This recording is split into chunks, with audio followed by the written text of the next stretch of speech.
Probably heard this before, humans only use 10% of their brain. Sounds like you've got superpowers waiting to be unlocked, right? But what if I told you it's a complete myth?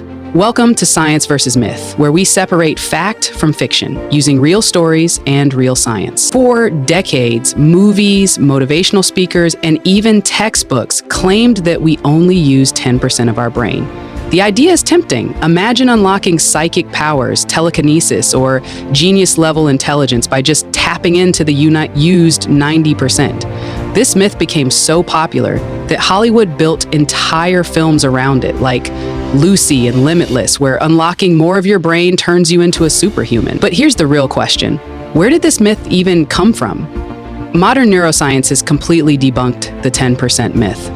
Brain scans like fMRIs and PET scans show that almost every part of the brain is active throughout the day, even when we're asleep. We use different regions for memory, vision, movement, emotions, and language. Even small tasks activate multiple areas. Greater than, neuroscientists say, the 10% myth likely came from a misunderstanding or misquote in the early 20th century. One theory is that William James, a psychologist, said, "We are making use of only a small part of our mental and physical resources." Over time, this was twisted into the catchy but false 10% claim. Want proof?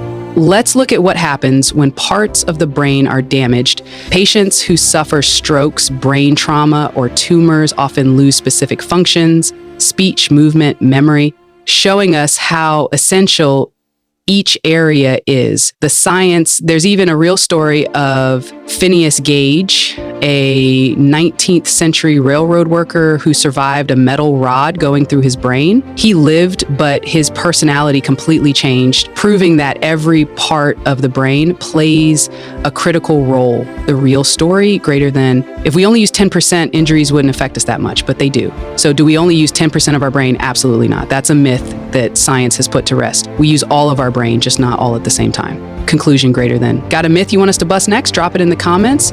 And if you enjoyed this episode of Science This Myth, hit that like button, share with your curious friends, and subscribe with the bell icon on so you never miss the truth. Would you like me to turn this into a full voiceover script with tone directions or generate background video ideas next?